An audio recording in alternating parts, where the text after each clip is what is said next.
जय श्री राधा रानी सरकार की। जय श्री कृष्ण भगवान की। मंदिर श्री बंसी वाले महात्मा यूट्यूब चैनल की ओर से हम आप सभी भक्तों का हार्दिक अभिनंदन करते हैं। आज की इस विशेष वीडियो में हम आपको हमारे हिंदू धर्म ग्रंथों के आधार पर बताएंगे कि क्या हर मनुष्य को अपने कर्मों के फल का भोग करना अनिवार्य होता है। क्या हर किसी को कर्मों के फल को भोगना जरूरी होता है। क्या कर्म फल के भोग से किसी तरह से बचा जा सकता है या नहीं बचा जा सकता। इसके बारे में सारी जानकारी हम आपको हमारे हिंदू धर्म ग्रंथों के आधार पर देने जा रहे हैं। आप सभी जानते हैं कि जब हमारे जीवन में दुख आते हैं तो उस समय हर किसी को इतना तो मालूम हो ही जाता है कि जो भी दुख हमें मिल रहे हैं, जो भी परेशानियां हमारे जीवन में आ रही हैं, उनमें से अधिकांश हमारे पिछले जन्मों के किए हुए बुरे कर्मों का फल है। या इस जन्म में हमने जो कुछ भी बुरे कर्म किए हैं उसका फल हमारे सामने आता है, अर्थात कर्मों का फल हमें भोगना पड़ता है। कोई भी क्यों ना हो, उसे कर्मों का फल अवश्य भोगना ही पड़ता है। लेकिन यहाँ पर एक प्रश्न पैदा होता है कि क्या हमारे हिंदू धर्म ग्रंथों में कोई ऐसी व्यवस्था दी गई है कि जिससे हम अपने बुरे कर्मों के फल के भोग से बच पाएं। क्या कोई ऐसा उपाय है कि जिससे हमने जो पहले पाप कर्म किए हैं उसके फल से हम बच पाएं। बड़े अच्छे ढंग से सारी जानकारी हम आपको यहाँ पर देने जा रहे हैं। एक एक बात को आप ध्यान से सुनेंगे तभी आपको सारी जानकारी मिल पाएगी। तो सबसे पहले हम उन लोगों की बात करते हैं जो भगवान की कथा नहीं सुनते, जिन्होंने कभी भगवान की भक्ति नहीं की है, जो भगवान को बिल्कुल भी नहीं मानते हैं, जिन्होंने कोई भी व्रत कभी नहीं रखा है, जिन्होंने एकादशी का व्रत या कोई भी व्रत कभी नहीं रखा, जिन्होंने किसी भी ग्रंथ का पाठ कभी नहीं किया है, जो अपने घर में भी पूजा पाठ नहीं करते हैं। तो ऐसे लोगों के लिए हम हमारे हिंदू धर्म ग्रंथों के आधार पर बता रहे हैं कि अगर ऐसे लोगों ने अपने पूर्व जन्मों में कोई पाप कर्म किए हैं, चाहे वो कम पाप हैं चाहे वो ज्यादा हैं, या इस जन्म में उन्होंने जो कुछ पाप कर्म किए हैं चाहे वो कम है चाहे वो ज्यादा हैं, तो ऐसे लोगों ने जो कोई पाप कर्म किए हैं उनको पाप कर्मों का फल अवश्य भोगना ही पड़ेगा। क्योंकि जो कुछ कर्म मनुष्य करता है उसका फल उसको अवश्य भोगना ही पड़ता है। चाहे वो उन्होंने पुण्य कर्म किए हों चाहे उन्होंने पाप कर्म किए हों, दोनों का फल उनको अवश्य मिलेगा ही मिलेगा। तो जो उन्होंने पाप कर्म किए हैं उनका फल उनको पूरा भोगना ही पड़ेगा। उन्हें पाप कर्मों के फल भोग से कोई भी नहीं बचा सकता है, नहीं बचा सकता है, नहीं बचा सकता है। तो अब दूसरी बात उन लोगों के लिए आती है जो भगवान को मानते हैं, जो भगवान की भक्ति करते हैं, जो भगवान के लिए पूजा पाठ करते हैं, अपने घर में जो पूरी श्रद्धा भावना से भगवान की थोड़ी या ज्यादा भक्ति करते हैं, जो व्रत रखते हैं, एकादशी का या कोई और व्रत रखते हैं, जो भगवान के मंदिर में जाते हैं, जो भगवान की कथा को सुनते हैं, जो सत्संग सुनते हैं या सत्संग में जाते हैं, या ऐसे समझ लीजिए जो किसी न किसी तरह से भगवान की श्रद्धा भावना से भक्ति करते हैं, तो उनके लिए क्या नियम है वो हम आपको यहाँ पर बताने जा रहे हैं। और इस श्रेणी में हम सभी लोग आ जाते हैं क्योंकि हम सब भगवान की कुछ न कुछ भक्ति तो करते ही होंगे।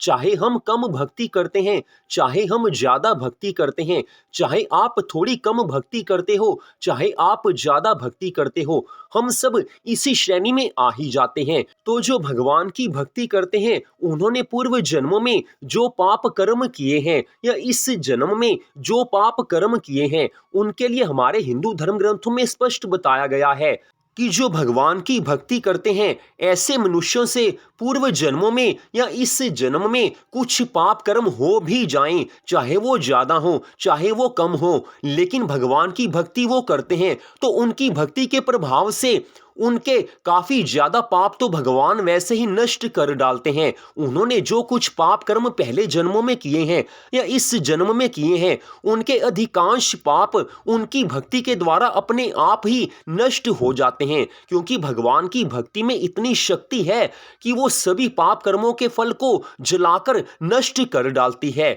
सभी पाप कर्म भक्ति के द्वारा नष्ट हो जाते हैं। लेकिन यहाँ पर एक नियम ये भी है कि मान लीजिए किसी मनुष्य ने अपने पूर्व जन्मों में या इस जन्म में कोई भयंकर पाप कर्म किया है जिसका फल भोग उसके लिए बड़ा जरूरी है, लेकिन उसकी भक्ति इतनी ज्यादा नहीं है कि उसके पाप कर्म को वो नष्ट कर सके। उसने भगवान की थोड़ी सी भक्ति की है तो उसके बड़े ज्यादा भयंकर पाप कर्म का नाश उससे नहीं हो पाएगा। भगवान उसके लिए इतने व्यवस्था तो करते हैं कि उसको जो फल भोग प्राप्त होना हो भगवान उसको कम अवश्य कर डालते हैं, क्योंकि जो मनुष्य भगवान की थोड़ी या ज्यादा भक्ति करते हैं भगवान उन पर कृपा तो करते ही हैं। एक मनुष्य एक तरफ ऐसा है जिसने कभी भगवान की भक्ति नहीं की, उसने भयंकर पाप कर्म किया है, और एक मनुष्य दूसरी तरफ ऐसा है जो भगवान की थोड़ी सी भक्ति करता है लेकिन उसने भी भयंकर पाप कर्म किया है। तो दोनों को जो फल भोग प्राप्त होगा उसमें अंतर अवश्य होगा ही होगा। जो भगवान की भक्ति बिल्कुल नहीं करता उसको उसके पाप कर्मों का बड़ा ज्यादा बुरा फल अवश्य मिलेगा ही मिलेगा, लेकिन जो मनुष्य थोड़ी सी भी भगवान की भक्ति करता है भगवान उस पर दया दृष्टि करते हैं, उसको उसके पाप कर्मों का फल भगवान कम करके देते हैं। भगवान की भक्ति की इतनी अधिक महिमा है कि थोड़ी सी भी भक्ति का बहुत ज्यादा पुण्य फल मिल जाता है, लेकिन कई बार ऐसा भयंकर पाप कर्म हो जाता है कि थोड़ी सी भक्ति से पूरे पाप कर्म का नाश नहीं हो सकता। तो भी उसने जितनी भी भगवान की भक्ति की है उसको उसका फल अवश्य मिलेगा ही मिलेगा। उसे अपने भयंकर पाप कर्म का जो फल मिलना चाहिए भगवान उसको बहुत कम फल देते हैं। लेकिन इसके विपरीत कोई ऐसा मनुष्य है जो भगवान की पूरी भक्ति करता है, पूरी श्रद्धा भावना से जो भगवान की कथाओं को सुनता है, कार्तिक मास की कथा को जो सुनता है, श्रावण मास की कथा को जो सुनता है, श्रीमद् भगवत गीता का पाठ करता है, श्रीमद् भागवत महापुराण की कथा को जो सुनता है या उसका पाठ करता है, जो श्री रामायण का पाठ करता है या श्री राम कथा सुनता है, जो श्री शिव महापुराण की कथा को सुनता है या उसका पाठ करता है, जो एकादशी का व्रत रखता है या जो कोई और व्रत रखता है, भगवान के लिए व्रत रखता है, जो भगवान की पूरी श्रद्धा भावना से भक्ति करता है, ऐसे मनुष्यों से पूर्व जन्मों में या इस जन्म में कुछ पाप कर्म हो भी गए हों, चाहे वो ज्यादा हो चाहे वो कम हो, भगवान उनके पाप कर्मों को नष्ट कर डालते हैं। लेकिन भक्ति सच्ची होनी चाहिए, भक्ति पूरी श्रद्धा भावना से होनी चाहिए। यहाँ पर एक प्रश्न आता है कि जो लोग भगवान की पूरी श्रद्धा भावना से भक्ति करते हैं दुख तो उनके जीवन में भी आते ही हैं। तो इसका उत्तर यह है कि वैसे तो भगवान की भक्ति करने से सभी दुख दूर हो जाते हैं, लेकिन ना जाने हमने अपने पूर्व जन्मों में कैसे कैसे भयंकर पाप कर्म किए हैं या इस जन्म में जाने अनजाने में हमने कौन कौन से पाप कर्म किए हैं। तो उनमें से कुछ पाप कर्मों के फल को तो भगवान एकदम नष्ट कर देते हैं और कुछ पाप कर्मों का फल हमें भगवान बड़ा कम करके देते हैं। तो जो हमें थोड़े से दुख या कुछ ज्यादा दुख मिलते हैं वो हमें उतने नहीं मिलते जितने हमें अपने पाप कर्मों के फल स्वरूप मिलने होते हैं। भगवान दुखों को कम कर देते हैं क्योंकि भगवान की भक्ति से पाप कर्मों का नाश तो होता ही है।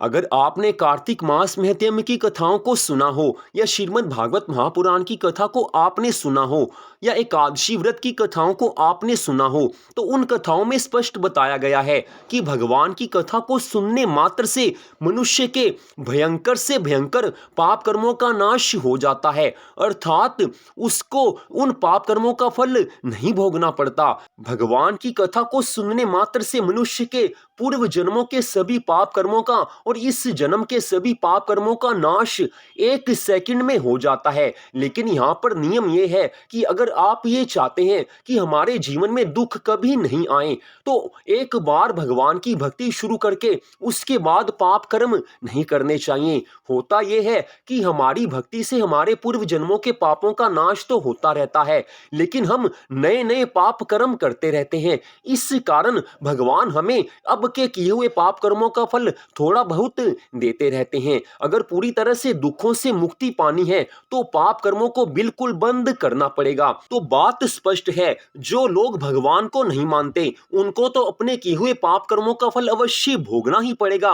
उनको कोई पाप कर्मों के फल से बचा ही नहीं सकता है। लेकिन जो भगवान की भक्ति करते हैं वो अपने किए हुए पाप कर्मों के फल से बच सकते हैं। अगर वो श्रद्धा भावना से भगवान की पूरी भक्ति करें, भगवान की शरण में जाकर आगे के लिए पाप कर्मों से वो बचे रहें, तो उनके पूर्व जन्मों के किए हुए पाप कर्मों का फल उनको नहीं भोगना पड़ेगा, क्योंकि वो भगवान की भक्ति करेंगे तो उससे उनके पहले के पाप कर्मों का नाश हो जाएगा। लेकिन ध्यान ये रखें कि अब हम नए पाप कर्म नहीं करें, क्योंकि भक्ति तो हमने की है, उससे पहले के पाप कर्मों का नाश हो गया। अब हम जानबूझकर पाप कर्म करेंगे तो उसका फल तो हमें फिर भोगना ही पड़ेगा। यही ध्यान रखना है कि आगे पाप कर्म नहीं हो। अगर हम भगवान की पूरी श्रद्धा भावना से वैसे भक्ति करते हैं तो भगवान की कृपा से पाप कर्मों से हमारा मन अपने आप दूर होता जाता है। भगवान की भक्ति की इतनी अधिक महिमा है कि जैसे जैसे हम भगवान की भक्ति की ओर बढ़ते हैं, भगवान की ओर हमारा मन ज्यादा लगने लगता है, तो वैसे वैसे हमारा मन पाप कर्मों से दूर होता जाता है। तो अब यहाँ पर एक छोटी सी बात और आती है कि हमारे से अनजाने में जो प्रतिदिन पाप कर्म बनते हैं उनका फल कैसे नष्ट हो पाएगा। तो हम प्रतिदिन जो भगवान की भक्ति करते हैं उनसे उन पाप कर्मों का नाश अपने आप होता रहता है।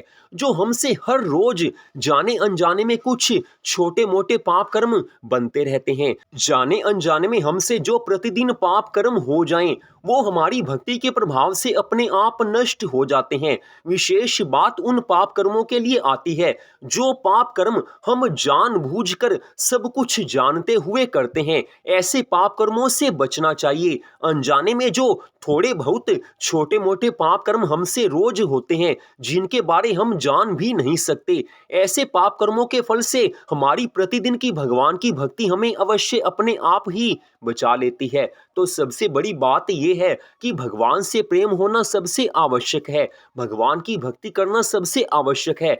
तो अपने आप आगे जाकर जीवन में एक समय ऐसा आता है कि हम दुखों से पूरी तरह से मुक्त हो जाते हैं। थोड़े बहुत दुख तो जो हमें मिलते हैं उनको सहन करने की शक्ति भी भगवान अपने आप दे देते हैं। जो पाप कर्मों में लगे रहते हैं, जो भगवान को नहीं मानते, उनको भगवान उनके पाप कर्मों की सजा अवश्य देते हैं, उनको कोई सहन शक्ति भी नहीं मिलती है। लेकिन जो भगवान की भक्ति करते हैं उनके अधिकांश पापों के फल को भगवान नष्ट कर डालते हैं। लेकिन जो थोड़े बहुत पाप कर्मों का फल दुखों के रूप में हमारे सामने आता है, उन दुखों को सहन करने की शक्ति भी भगवान हमें अपने आप ही दे देते हैं। तो भगवान की भक्ति की महिमा तो बहुत अधिक है।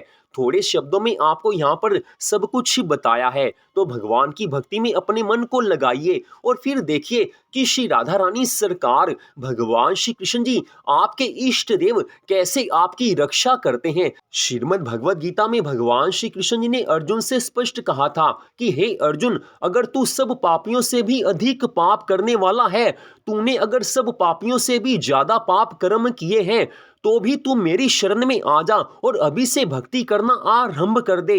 तेरे पहले के सभी पाप कर्मों को मैं अभी नष्ट कर देता हूं। जब भगवान ने इतना स्पष्ट अर्जुन से कह दिया है तो इससे बढ़कर तो भगवान और कुछ कह ही नहीं सकते। अर्जुन तो निमित्त मात्र था, भगवान तो हम सबको ये उपदेश दे रहे हैं कि अगर किसी ने सबसे ज्यादा पाप कर्म किए हैं, अगर कोई महापापी भी है, तो वो अगर भगवान की भक्ति आरंभ करके भगवान की चरणों की शरण में चला जाता है तो भगवान उसके पहले के पाप कर्मों को माफ कर देते हैं। यही तो भगवान की सबसे बड़ी दया है।